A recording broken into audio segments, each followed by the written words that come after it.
Hey everyone, Jim here again from Sublevel 5. I'm going to do a quick video on a V2 I just finished, and it's going to probably ship out tomorrow or the next day to a customer in Japan. Don't mind the mess. I'm in my shop and I'm kind of redoing things in here, and it's just a mess. The lighting's terrible. I got a temporary desk lamp for lighting right now. I don't have my lights up yet, but anyways, this is a V2 from the recent Anakin Starkiller run from the RPF. So when you get these, they're not assembled and just raw machine finish. The weathering stencils are from Trooper Trent. He does these awesome stencils that he got from screen grabs and vinyl cut them. They're not the easiest thing in the world to put on, but the results are awesome. He got every little, the light's terrible. Every little thing looks fantastic. But yeah, so this is how the prop looks today. Not so much screen as it was on screen, but how it looks today from the Mark Hamill. I forgot the name of the show it was. The guy from the Prop Studios has the actual V2, and he showed Mark Hamill. And this is what it looks like now. The metal's a little more pitted, a little darker. I gave it an AC 10 patina bath to pit the metal and the emitter and the booster. Well, actually everywhere in the wind vane.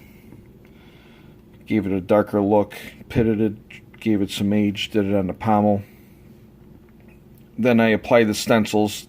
The booster on the prop is a little darker than the rest of the saber, so I left that a little darker. But, sorry, I don't have a proper stand out here. I'm using a V block. But, yeah. Came out real nice.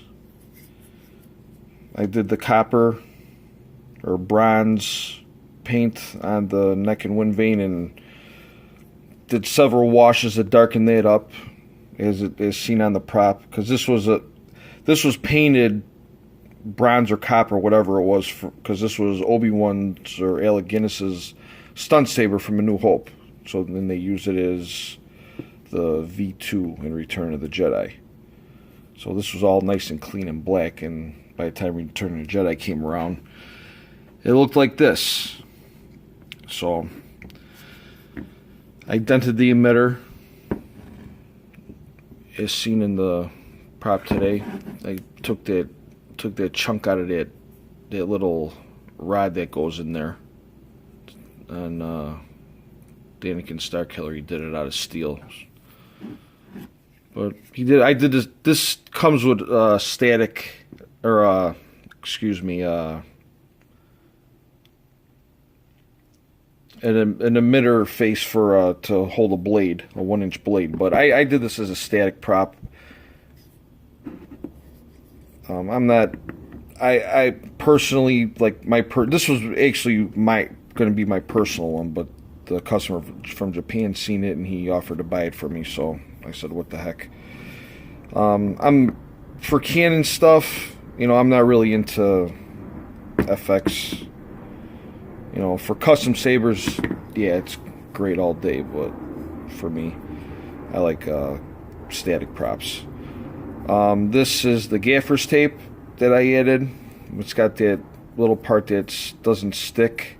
It's seen in the most recent photos. I did a wash on that to age it a little bit, scuffed it up a little bit. This is a Roman's clamp. I like his clamps the best. Satin finish clamps, real nice. I don't know if this is a satin finish one, but they're nice.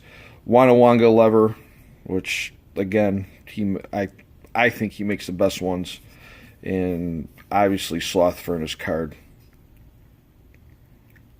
Best card. So there you go. Got the cone knob, got the mystery chunk, which I guess they found it to have a knurled face, and it's kind of trapezoidal, if that's the word I'm looking for. It's not a perfect square. And that milled spot on the pommel. So Anakin Starkiller did a really nice job on this.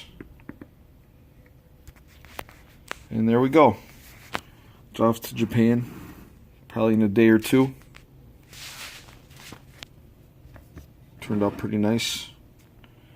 Looking forward to doing some more of these. This was a really nice project. I actually can't wait to do the new Solos Hold one. That's going to be a nice one also. I like to see how his interpretation is. But there you go. Anakin Starkiller, Luke V2 from Return of the Jedi. Off to Japan. Thanks for looking, guys.